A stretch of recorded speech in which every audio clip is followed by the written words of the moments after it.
Next చూడండి, ఈ క్రింది జంతువుల్లో సింధు ప్రజలకు తెలియనివి అన్నాడు. సింధు ప్రజలకు తెలియనటువంటి ఏందయ్యా అంటే ఎద్దు, ఏనుగు, దున్నపోతు. ఓకేనా, ఇవి మాత్రమే తెలియదు అంటే ఇక చూడండి, ఒకటి మాత్రమే తెలుసు తెలిసినవి ఎన్ని అన్నాడు అంటే ఎద్దు తెలుసు, ఏనుగు తెలుసు, దున్నపోతు తెలుసా అన్నాడు. అంటే ఒకటి మాత్రమే తెలుసు, 1, 2 మాత్రమే తెలుసు, 2 మరియు 3 మాత్రమే తెలుసు, 1, 2, 3 అంటే అన్నీ తెలుసా అని అర్థం. అంటే చూడండి, సింధు నాగరికత ముద్రలో లభించిన ఆధారాలను బట్టి వీరికి పైన జంతువులన్నీ తెలుసు, వాళ్ళకి తెలియనివి ఒకటే, ఆవు తెలియదు. ఓకేనా, చూడండి, వీటితో పాటు పులి, గోటు, జింక కూడా వీరికి తెలుసు అని ఆధారం ఎట్లా తెలుస్తుంది? పశుపతి ముద్ర కలిగిన బొమ్మలో ఆ జంతువులు కలవు. అసలు పశుపతి అంటేనే పశువుల్ని కాపాడే దేవుడు కాబట్టి పశుపతి. చూడండి, పశుపతి అంటే పశువుల్ని కాపాడే దేవుడు అని సర్ జాన్ మార్షల్ ప్రత్యేకంగా చెప్పాడు. వీరికి తెలియనిది ఏం చెప్పబడుతున్న జంతువు గుర్రం. సుర్కటాడాలో దానికి సంబంధించిన ఆధారాలు కూడా లభించాయి. అంటే మనకి ఒక్క సుర్కటోడా అనేటటువంటి ప్రాంతంలో మాత్రమే గుర్రానికి సంబంధించిన ఆధారాలని జోషి అనే ఒక వ్యక్తి తీసుకొని వచ్చాడు. అయితే సర్ జాన్ మార్షల్ ఏమని చెప్పిందంటే గుర్రానికి సంబంధించిన ఆధారాలు ఒక సుర్కటాడాలో తప్పితే ఎక్కడా కూడా లభించలేవు కాబట్టి ఆ ఆధారాలని కంచెరగాడిద ఆధారాలుగా ధృవీకరించిన వ్యక్తి ఎవరంటే సర్ జాన్ మార్షల్. అంటే ఇప్పుడు ప్రత్యేకంగా ఇక్కడ గుర్తుపెట్టుకోవాల్సింది ఏంది, వీళ్ళకి ఎద్దు తెలుసు, వీళ్ళకి ఎద్దు ఆరాధనీయమైన జీవి కూడా మీకు తెలుసు, వృషభాన్ని వాళ్ళు ఆరాధించేవాళ్ళు, ఏనుగు, దున్నపోతుని వీళ్ళు ఆరాధించిన తెలుస్తుంది. తెలియని జంతువు ఏదైనా ఉందా అంటే వీళ్ళకి గుర్రం తెలియదని గుర్తుపెట్టుకోండి. ఆ గుర్రానికి సంబంధించిన ఆధారాలు లభించిన ప్రాంతం ఒకటి ఏంటంటేనేమో సుర్కటోడ అనేటటువంటి ప్రాంతం గుర్తుపెట్టుకోండి. ఓకేనమ్మా. అదేవిధంగా పశుపతి అనే పేరు ఎలా వచ్చిందంటే పశువులని కాపాడే దేవుడు అనే ముద్ర ఎక్కడ లభించిందంటే మోహంజదార్ అనే ప్రాంతంలో లభించింది. ఆ పశుపతి ముద్ర చూసే దానికి నిజం చెప్పాలంటే అది శివుడి ముద్ర. దానికి సర్ జాన్ మార్షల్ ఏమని పేరు పెట్టిండు, 3 ముఖాలతో 2 రావి చెట్ల మధ్య పులి చర్మంపై కూర్చొని ఉన్నటువంటి ఒక దేవుడి బొమ్మ లభించేసరికల్లా దాన్ని చూసిన సర్ జాన్ మార్షల్ ఏమని చెప్పిందంటే దీనికి శివుడు అని పేరు పెట్టే దానికంటే వెరైటీగా ఉండాలని చెప్పి పశుపతి అని పేరు పెట్టిండు. ఎందుకు పశుపతి అని పేరు పెట్టిండు? ఈ జంతువులన్నీ ఆయన దగ్గర కూర్చొని ఉన్నాయి కాబట్టి పశుపతి అని పేరు పెట్టాడు. నెక్స్ట్, రాకీగర్ ప్రాంతానికి గల ప్రత్యేకత ఏమిటి అన్నాడు. రాకీగర్ అంటే భారతదేశంలో చిన్న సింధు పట్టణం, భారతదేశంలో అతిపెద్ద పట్టణం, గ్రిడ్ విధానం లేని పట్టణం, భూగర్భం మురుగునీటి వసతి లేని పట్టణం అన్నాడు. అంటే చూడండి, దేశ విభజన తర్వాత భారతదేశంలో అతిపెద్ద విస్తీర్ణం కలిగిన హరప్పా ప్రాంతంగా చరిత్ర సృష్టించింది ఇది. ఓకేనా. మొన్నటి వరకు కూడా సింధు నాగరికతలో ఇప్పుడు ప్రతి స్టూడెంట్ గుర్తుపెట్టుకోవాల్సిన విషయం ఏంటంటే సింధు నాగరికతలో అతిపెద్ద పట్టణం అంటే మోహంజదారో అంటాం. మరి మోహంజదారో ఎప్పటి వరకు? దేశ విభజన జరగనంత వరకు మోహంజదారో. దేశ విభజన జరిగిన తర్వాత 2 ప్రధానమైన పట్టణాలైన మోహంజదారో కానీ హరప్పా కానీ పాకిస్తాన్కి వెళ్ళిపోయినాయి. అయితే మరి భారతదేశంలో దేశ విభజన జరిగిన తర్వాత భారతదేశంలో పెద్ద పట్టణం ఏదంటే ధోలవీర అని పెట్టేవాళ్ళు. ధోలవీర. అయితే ఈ మధ్య కాలంలో వెలుగులోకి వచ్చిన పట్టణం ఏదంటే రాకీగర్ అనే ప్రాంతం హర్యానాలో ఉంది. చూడండి, దేశ విభజన జరిగిన తర్వాత భారతదేశంలో అతిపెద్ద విస్తీర్ణం కలిగిన హరప్పా సింధు పట్టణం ఇది చరిత్ర సృష్టించింది.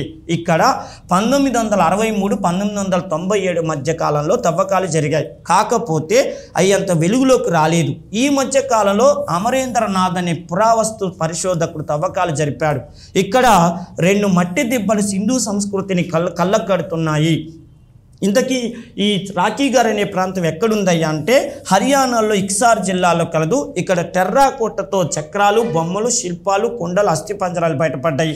అందుకని భారతదేశంలో అత్యంత పెద్ద విస్తీర్ణం కలిగినటువంటి పట్టణంగా ధోలవీరా ప్లేస్లో ఇప్పుడు ఈ మధ్యకాలంలో ఎక్కువగా వినపడుతున్న పట్టణం ఏదంటే రాకీగరు.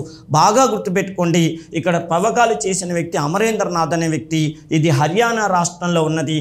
ఇది గుర్తుపెట్టుకోండి. ఓకేనమ్మా. రాకీగర్ అనేటటువంటి నెక్స్ట్ విషయం ఏంటంటే ఈ క్రింది వాటిలో ఏది సరైంది కాదన్నాడు. ఈ క్రింది వాటిలో సరికానిది ఏది అన్నాడు అంటే హరప్పా రావి నదికి ఎడమవైపున కలదు, మోహంజదారో సింధు నదికి కుడివైపున కలదు, సింధు తవ్వకాలలో బయటపడిన మొట్టమొదటి పట్టణం హరప్పా, మోహంజదారో అన్ని పట్టణాల్లో చిన్నదా అన్నాడు. అంటే ఇక్కడ చూడండి, హరప్పా రావి నదికి ఎడమవైపు నందు, కరెక్టే. హరప్పా రావి నదికి హరప్పా ప్రస్తుత పాకిస్తాన్లోని పంజాబ్ రాష్ట్రంలోని లార్కానా జిల్లాలో మౌంట్ గోమరి అంటే లార్కానా జిల్లాలో కలదు.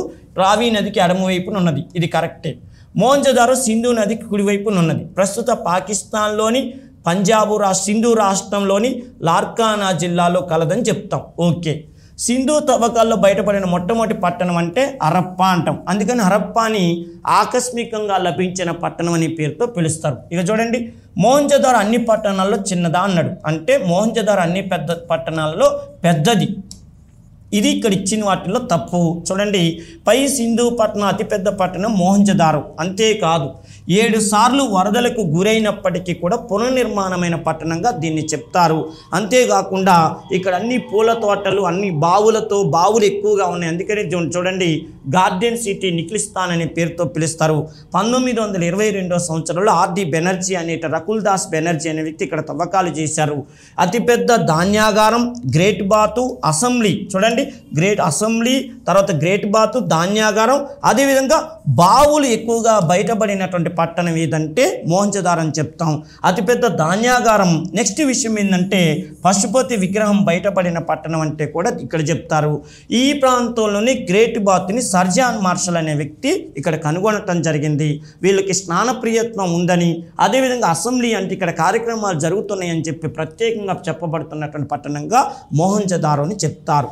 నెక్స్ట్ చూడండి, ధోలవీరా గురించి సరైనది కానిది ఇది అన్నాడు. ధోలవీరా ఓకేనా. చూడండి, సింధు నాగరికత విస్తరించిన భారతదేశం అతిపెద్ద పట్టణం నగరం కాదు.